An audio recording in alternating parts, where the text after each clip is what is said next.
Welcome to College Football Time with Avery Miguel. I am Miguel Mike Medina. This is my partner Avery.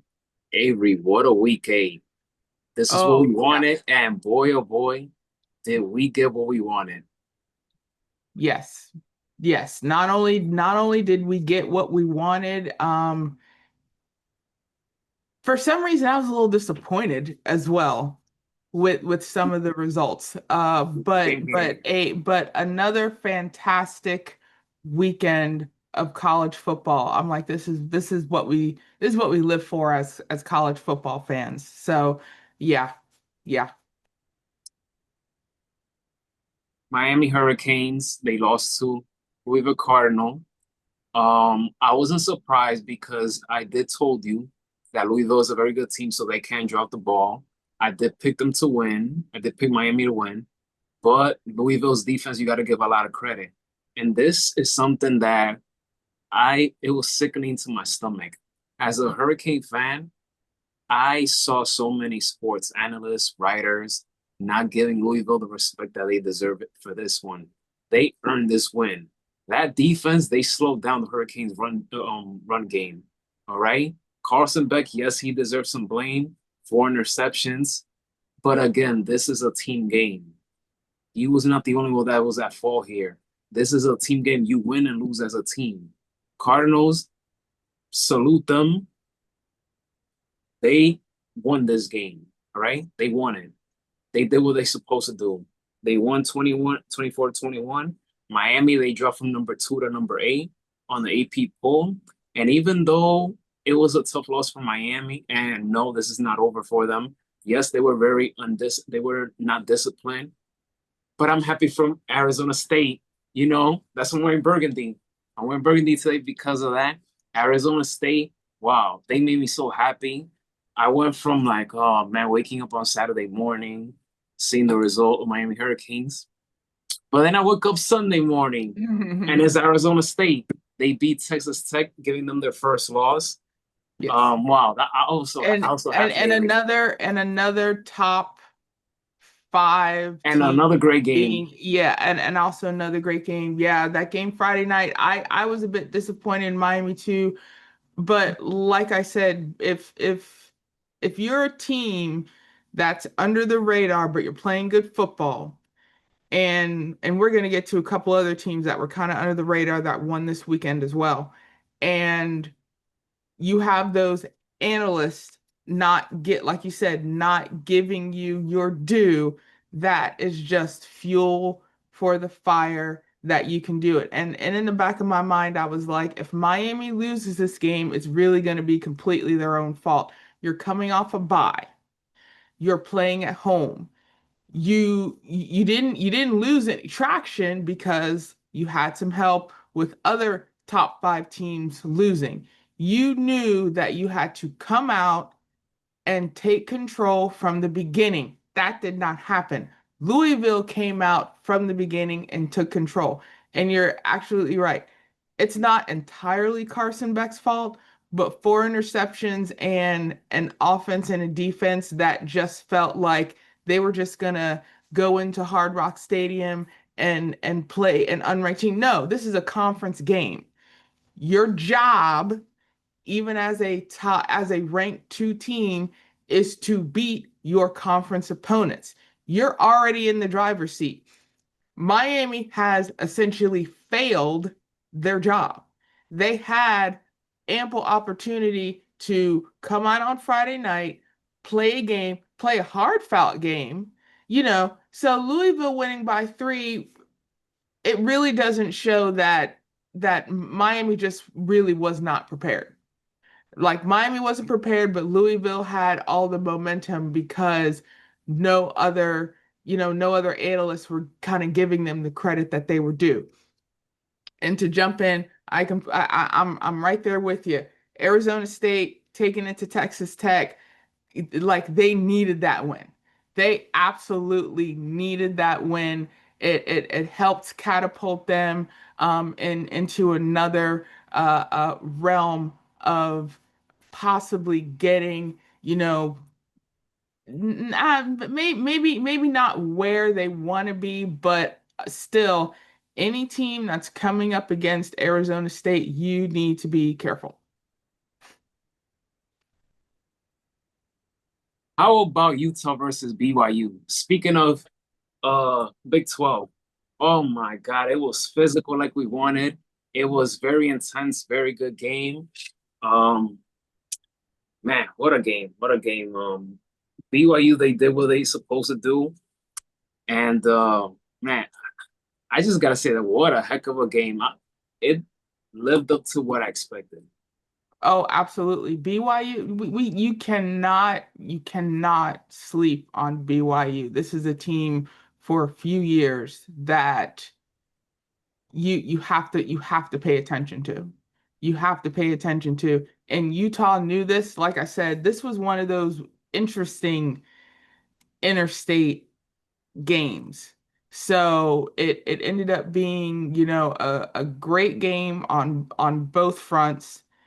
It it gave it gave both teams kind of the drive they needed in order to kind of solidify themselves. It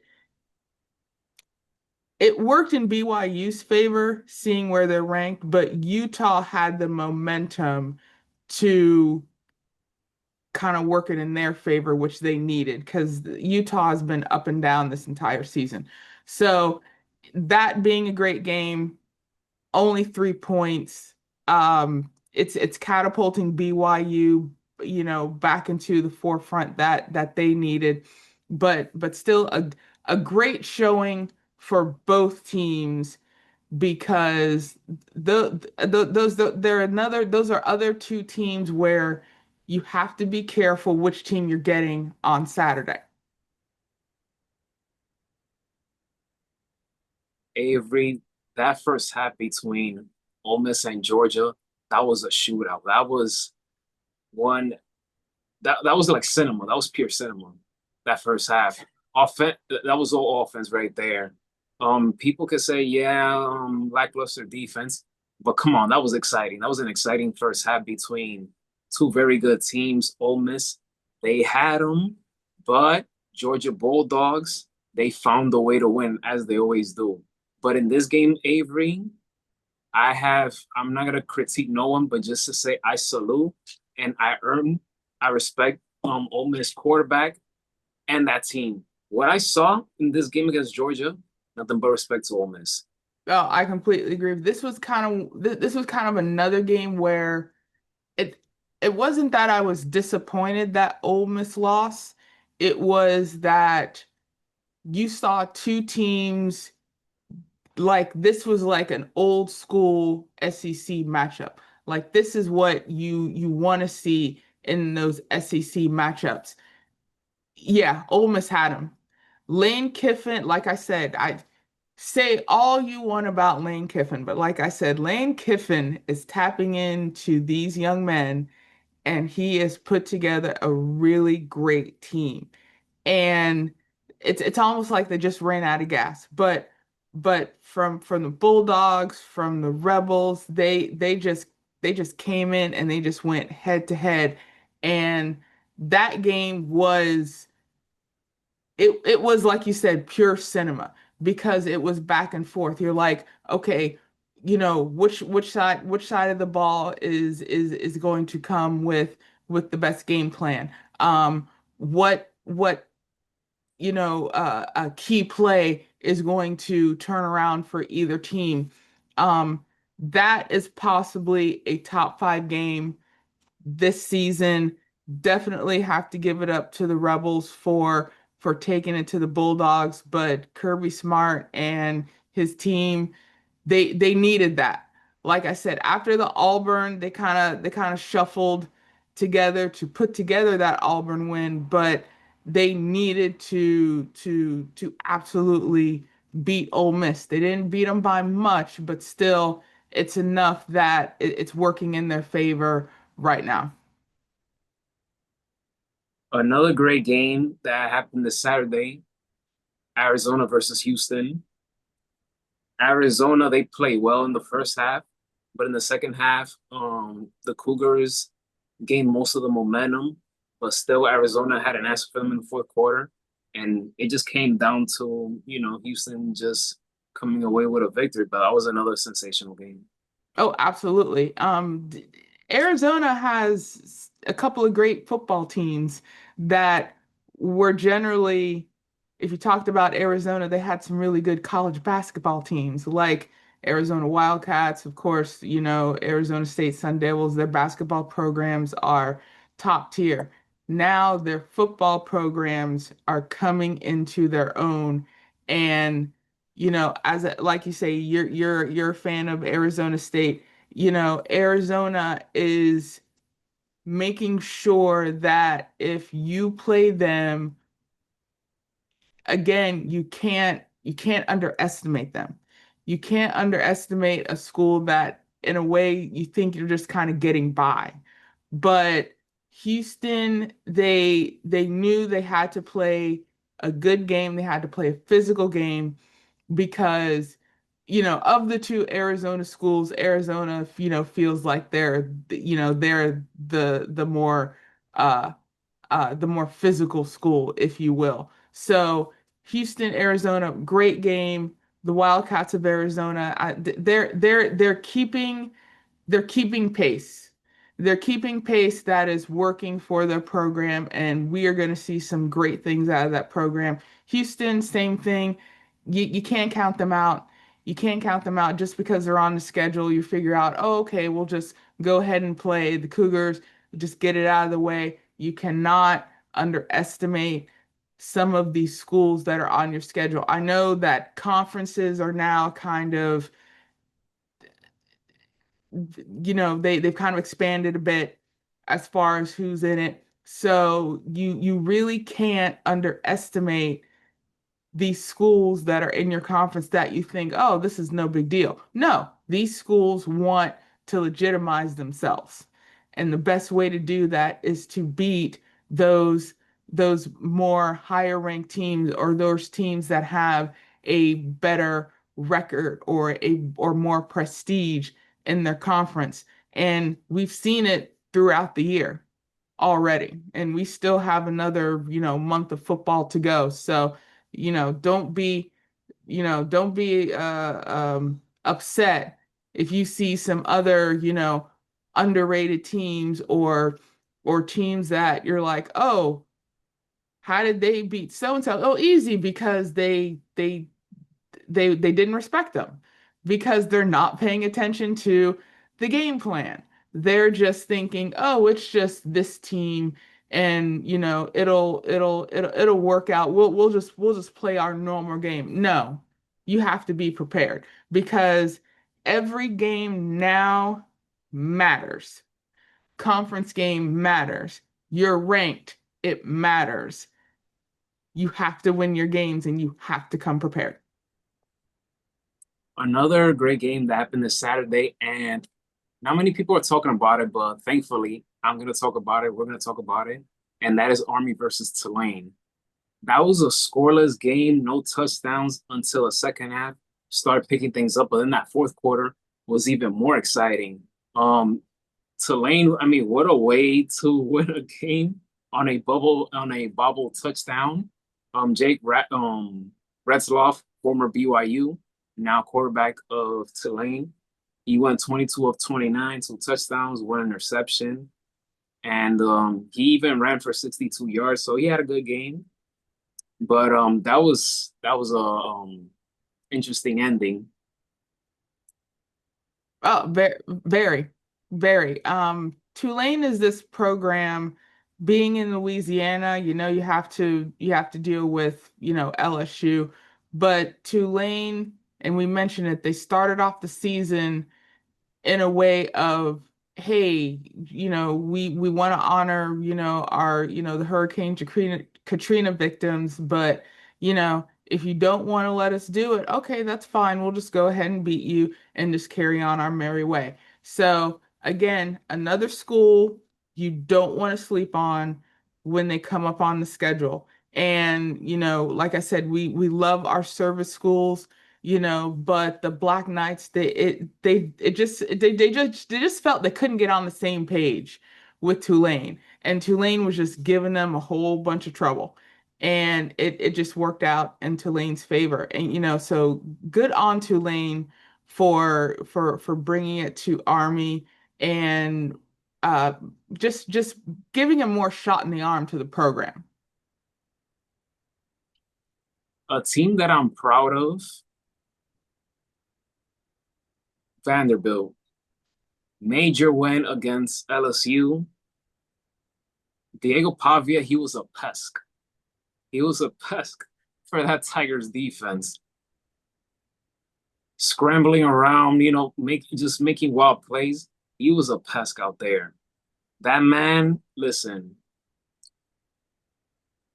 he may not be a tall quarterback, but he's got heart. And I'm gonna make that very clear right here. Diego Pavia, I've been watching him for quite some time. That that kid, he's got a lot of heart. And in sports, that's what it's all about. It comes down to having heart. So Vanderbilt are now 6-1. They're number 10 right now. LSU, I mean, I won't say never, but it's just crazy how they're now dropped number 20. They're 5-2 now. But again, this just was, I mean, you just got to give Vanderbilt a credit. And I feel like this is another game where people are so biased in terms of LSU this, LSU that, that they don't want to give Vanderbilt their due, especially Diego Pavia. But hey, Vanderbilt, they came out to play and they came out with a victory, 31-24. Yeah, we said it Thursday. If you are not paying attention to Vanderbilt, if you are not giving Vanderbilt those due, if anything, look last year, what happened to Alabama? If you are not going to give Vanderbilt credit, Vanderbilt this entire season has just been kind of been playing under the radar, but they've been playing great games.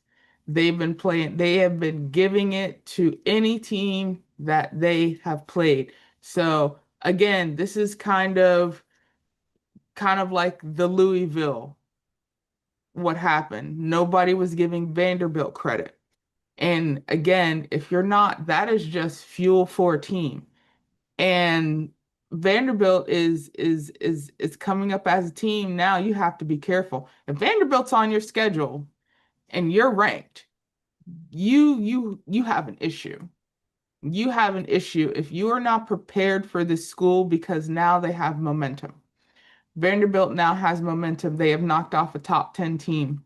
So now they have a lot of momentum going into their other games. Like I said, now when you're ranked in a position, a little bit of help now helps your school in any way, shape, or form. So Vanderbilt is this team now that you have to be on the lookout for. You have to be on the lookout for, and you cannot underestimate them. You cannot underestimate them at all. A game that I was surprised in terms of, I expected and thought that it would be close, but it was nowhere near close. It was pure dominant, and that is Oklahoma picking up apart South Carolina 26-7. What happened to the Gamecocks this Saturday? I At don't home on top of that. yes. When you get beat at home badly, that throws your team for a loop because it was either the Gamecocks were just not prepared at all, or like you said, they just got completely dominated by Oklahoma. And I know Oklahoma was coming out of the Red River rivalry and they knew they had to make a statement. And it seemed like South Carolina was the statement team that that it had to be made. So it just seemed like Oklahoma just needed to take control and they did. Um, I think that game could have been worse because it was only 26-7. You know, remember Indiana dropped a 60 piece on Illinois a few weeks ago. So I'm a bit surprised that it was the score it was, because I figured Oklahoma could have run that score up on South Carolina real easily. But I think Shane Beamer and the Gamecocks, they need to figure out something to not only turn this loss around, but to kind of get in the mindset that they still want to be a top tier school. And coming into their house or meeting them on their schedule, they need to play very disciplined football, and they need to not show fear, because for some reason the Gamecocks look like they were just afraid of the Sooners and they didn't know what to do. Georgia Tech versus Duke. As we spoke on the preview, this was one of those games that I had my eye on in terms of Georgia Tech. This is a dangerous game for them. I don't know why, but there is just something about that Blue Devils jersey that I like so much seeing it on Saturday. And I'm a Tar Heel fan from a basketball standpoint, but this football we're talking about. So, but yeah, there was just something about it. I was like, I don't know, it intrigued me. But anyways, it was a low scoring first half. The third quarter was mostly field goals, but the fourth quarter was a different story. I feel that Malachi Hosley's 10-yard rushing touchdown put the dagger in the game for Georgia Tech, which put them 20-10, even though they ended up winning 27-18. But I feel like that was a touchdown with 4:57 left to go, put the cherry on top for Georgia Tech to win, and they remain unbeaten. Yeah, again, Georgia Tech, another team that under the radar, like Vanderbilt, they're ranked 12th. This needed to be a really good win for the Yellow Jackets, and it was. Um, Duke kind of gave him a little trouble. Just like you're saying, you're a Tar Heel fan from the basketball standpoint. I'm a Duke fan from the basketball standpoint. But watching their football program come into their own and see what they are made of, especially against this Yellow Jacket team that really, really, really wants to solidify themselves in the playoff conversation, and they're doing very well at it right now. So, Georgia Tech, the great game, only won by 9, but this is something that I think can work in their favor for the rest of their season, because now they can just make tweaks here and there. And like anything, now it's just any opponent you have, you can't show. We're gonna go Cobra Kai mode, no mercy. At this point for some teams, you're gonna have to go Cobra Kai mode and show no mercy, because these are the games that are gonna catapult your team in the ranking. And as this team this season is getting ready to go into which teams are going to make the playoff, which teams are going to solidify themselves, for conference titles, you have to have these dominant wins. You have to have these dominant wins. Notre Dame came through clutch, beating USC. They were trailing 24-21, and they finished the game with 13 unanswered points. Jeremiah Love, he rushed for a career high 228 yards. So, and I'm a fan of Jeremiah Love, so congratulations. Awesome performance by that young man. Um, I saw a running back out there that he was very physical. He was very tenacious against that USC's defense. USC, I know that is a tough pill to swallow, and um, what do you make of Lincoln Riley and some of the things that happened that didn't go in the Trojans' way in this game? It's I thought this was going to be a great game, which it was. Um, the Trojans having Notre Dame on the schedule like they always do, and they had the momentum. The Trojans had the momentum. Notre Dame just had to play a good game, not make a lot of mistakes. If they could get the score up, it would work in their favor. But it was a lot of things worked for the Trojans and things didn't work for the Trojans. But again, like a lot of teams this season, they think they have it together and then something bad happens, or they have a bad win, or they have a close win or a close defeat. And the Trojans are that team where it's working in their favor and then it's destroying their momentum at the same time. So I see the Trojans turning this around in a way that could work in their favor to be a thorn in the side for any team that needs that decisive win. Notre Dame, on the other hand, they did everything right in this game. Few mistakes here and there, but they're now back on track. But still, I think it may not be enough. And it sounds like a broken record at this point. They're independent. They have no conference. I don't see how, this is going to catapult them further, but I still think Notre Dame is doing everything right at this point by playing good, disciplined football. And at this point, they just need a little bit of help for them for it to be back in the playoff conversation. But it's been a bumpy ride for Notre Dame this year, but they're they're taking it one game at a time. They're taking it one game at a time.